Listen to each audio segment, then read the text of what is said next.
The movie begins with the Duncan family happily celebrating their daughter's birthday, showing their wonderful bond. In the present, William and Kat play softball, having their father-daughter moment with their favorite sport. However, during dinner, the parents express concern about Kat putting her sport before academics. Still, Kat insists that she can do both and will definitely win their upcoming match. On the other side, at a strip club called The Den, the notorious street gang called the Fetter Boys enters, admiring the sinful view. Meanwhile, Donnie, their boss and father, is beating up a man and mercilessly killing him. Then his two sons show up, Rory, the eldest, and Danny, the youngest. Danny says he's finally ready to be part of their illegal business and receives his first gun, unlocking his criminal potential. Back at the Duncans, William and Kat get tacos to celebrate winning the game. William orders tacos inside a Mexican restaurant while Kat is left in the car. Unfortunately, they meet their terrible fate as soon as the Fetter Boys arrive. They immediately force her out of the car, and she pleads to spare her life, offering everything she has. Sadly, it doesn't matter that she is just an innocent young girl, as she is only seen as Danny's first task to officially become one with the gang. Danny doesn't hesitate and immediately shows his determination to do it. Without remorse, he kills Kat, and it's already too late when William hears the shots. William rushes outside and attacks him. Danny knocks him out, but still gets caught by the police. Right after, William and Jen receive the terrible news of their daughter's passing and have difficulty coping with their loss. Moreover, justice was also unfavorable, as Danny will only receive 5 to 7 years imprisonment, which is very unfair to the victim's family. He didn't even plead guilty to the murder of Kat, as the other party argues that William had a concussion during the struggle, so his testimony is inadmissible. William is frustrated and left in utter disbelief at how pathetic the situation is. Still, he reluctantly accepts the plea deal for the sake of the case. During the trial, William changes his intention of pressing charges when he concludes that he is taking justice into his own hands. He allows Danny to be released and follows the gang to Danny's place. In his car, William kills time until night to execute his plan. Moments later, Danny comes out, and William lets the monster take over him. Without a second thought, he runs Danny over. Then, enraged, William finishes that punk off with a bat, leaving the scene. Once returning home, he quickly cleans his car and disposes of every piece of evidence relating to his crime. After that, he briefly converses with his wife, who is watching their family video. He feels shocked and overwhelmed by deep emotions, realizing he's done a grave deal that he can never undo. On the other side, the Fetter Boys arrive at their club. Rory gives Donnie the collected money they take from the streets, but Donnie is not satisfied with it. He warns him he won't let him go easily the next time he comes up short again. After that, he receives the shocking news of his brother's death. They immediately go to the crime scene, and reality hits him as his world crashes upon seeing Danny in a body bag. His confidant and dearest brother is gone. The next day, Detective Chen visits William as a potential suspect. Although he looks quite tense, William insists he has nothing to do with it. Jen then supports his claim that he was at home last night. However, after the police leave, Jen confronts him. They get into an argument where he gets offended by her suspicion. Frustrated and hurt, they struggle to sympathize with each other as they continue to grieve their loss. At the club, Rory is determined to kill the murderer of Danny, so he orders his men to hunt down the man responsible, whom they confirm is William based on Luna's description. The following day, Rory and Henley find William working on his laptop outside a cafe. They take the opportunity to ambush him from behind by swiftly approaching him. Fortunately, William counters them just in time. He tries to escape but eventually gets caught, hanging for his life. But with his skills and experience, he kills Henley and escapes them again. He reports them to a passing police car, but Rory smoothly gets away despite being involved in many crimes. Upon reaching home, he feels threatened and immediately locks the house. Jen then suggests they call Chen for protection. At the crime scene, police find out it's another one of the Fetter Boys, which makes this a serial crime. Chen receives a call from William, and they meet at Duncan's home. There, Chen confirmed the suspicion of William's involvement and made it clear to him that he had started a war with Rory when he decided to take revenge against Danny. He also reveals William's Marine record, seeing he can handle himself. However, he still grants William's request to protect his wife by stationing a squad car outside his house. After that, a car smuggler named Dante enters Roche's illegal auto shop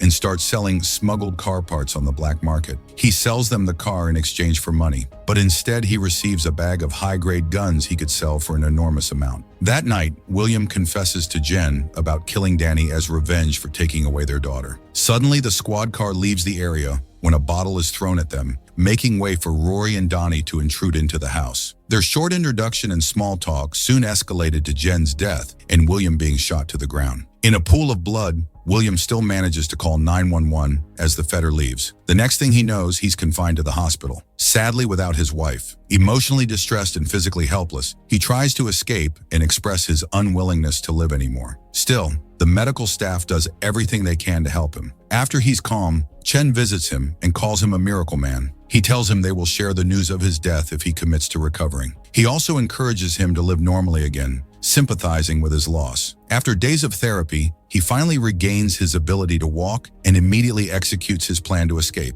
He disguises himself in a janitor's uniform and easily leaves the place. Later on, he resides in the Western Motel, where Dante is also staying, and finds him stealing someone's suitcase. The next day, he collects his money from the bank. Dante can't hold back his curiosity any longer, so he offers to help him after learning about his conflict with the Feder boys. At first, William is hesitant, but he eventually asks for his help on where he could get a gun, and Dante proudly shows him his collection of guns in his office. He shares his similar encounter with the Feder boys in the past, where he got shot in the shoulder and lost his cousin.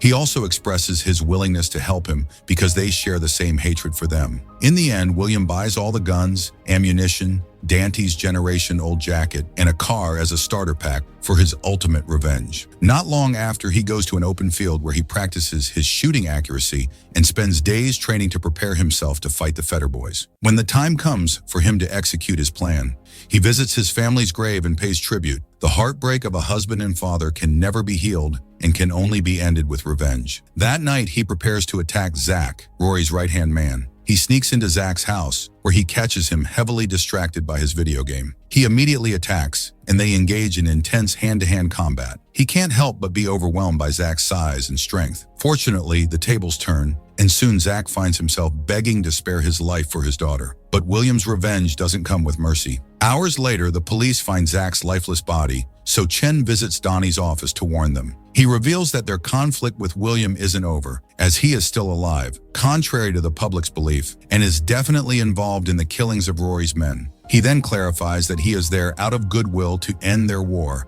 and advises Rory to disappear for a while. After their awkward conversation, the Feders don't really take his words seriously and continue to do what they do best, hunt down William again. Outside, William sees Chen exiting the den, and he immediately becomes suspicious of his action. He feels betrayed that even the authorities he trusts are turning a blind eye to their crimes, which further fuels his hatred. He then sneaks behind him with Chen's gun, and they enter the house together. There, he accuses him of being a traitor and insults him for not doing his job of protecting their community, because even Chen says the Feder has immunity in the system. Still, Chen stands against William's killing spree. The situation is unbelievably ironic when they couldn't even hold the Feders accountable, so William warns him that it will soon be over, but if he gets in his way, he will kill him. The following day, Donnie orders Rory to ultimately eliminate William, and they immediately take off. Unknown to them, William had already predicted their next move and hid in his car parked outside the club. He puts on his best drunk acting skills and quietly ends the bouncer. He goes directly to Donnie's office, shocking him. Donnie already knows what's coming, so he tells him to get it over with. William initiates a conversation about the visceral emotion he felt the first time he murdered someone, Danny. However, at this very moment, he feels numb at the thought of killing him. He asks if he feels as numb as he was when he killed Jen, and in the blink of an eye, he finally ends the life of the notorious Donnie Feder. William then takes Donnie's phone and calls Rory. With no remorse, he breaks the news of his father's death, but no tear drops from Rory. He didn't even flinch. The Feder boys immediately rush back to the club, and all hell breaks loose as they hunt a dead man, a man no longer named William, but a monster like them at the office. They witness Donnie's lifeless body. However, Rory feels nothing and is somewhat detached from his paternal relationship. Nonetheless, they're not there for him, but for William. Suddenly, William speaks through the speaker, informing them that he is still present in the club, and the hunt begins. At first, he sings them a lullaby, but quickly becomes violent as a shootout ensues. He then takes one of Rory's boys and threatens to kill him,